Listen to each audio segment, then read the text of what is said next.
Right now, you're holding a rock.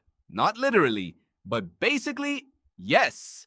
Your phone, your laptop, the thing you're scrolling on right now is a very fancy rock. And the real answer for how it got that way is far stranger than you think. Sand. Ordinary beach sand. That's where this starts. Sand is mostly silicon dioxide. Silicon is an element. It sits quietly in the periodic table, minding its own business, being a rock, for about 4.5 billion years. Then humans show up, and things get weird. Here's the thing about silicon. It's what's called a semiconductor. Not a full-on conductor like copper, not a total insulator like rubber. It sits in the middle, half in, half out. Kind of like your motivation on a Monday. And that in-between quality turns out to be the whole trick. In the 1940s, 3 scientists at Bell Labs, John Bardeen, Walter Brattain, and William Shockley, figured out you could control the flow of electricity through a tiny piece of this meh rock. Push a small signal in one side, get a bigger signal out the other. They called it a transistor. No cap, this was the actual biggest glow-up in human history. A grain of sand learned how to make decisions. Before this, computers used vacuum tubes. Picture a room-sized machine, thousands of glass bulbs, glowing like a haunted greenhouse, and it still couldn't do what your calculator watch can do. Vacuum tubes were big, hot, and they died constantly, like the villain in a horror movie who just won't stay down. The transistor was smaller, cooler. It didn't burn out every few hours. It was the rock equivalent of finally switching from dial-up to fiber.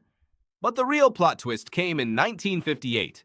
An engineer named Jack Kilby, working at Texas Instruments, had a problem. Every circuit needed dozens of separate components, wired together by hand, like some deranged friendship bracelet. So he asked a question nobody had really asked before.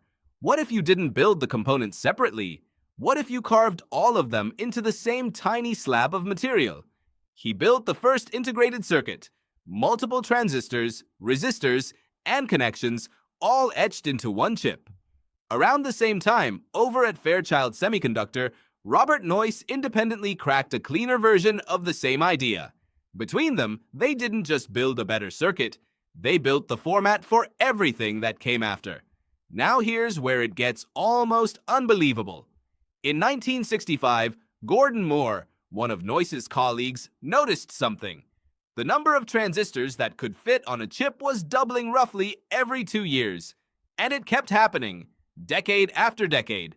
This became known as Moore's Law, and it is basically the reason your phone has more computing power than the entire system that landed humans on the moon. Your pocket rock could outcalculate NASA. Let that sit for a second. How do you actually carve a circuit into a rock?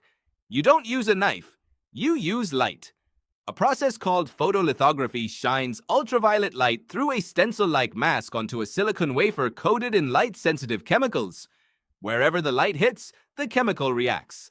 Then acid washes away the parts you don't need, like a sculptor erasing everything that isn't David, except the David is smaller than a fingernail, and it thinks in ones and zeros.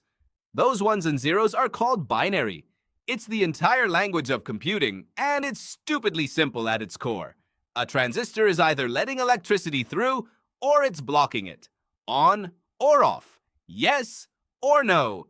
Billions of tiny yes or no gates, wired together in patterns, somehow adding up to spreadsheets, video calls, and cat videos.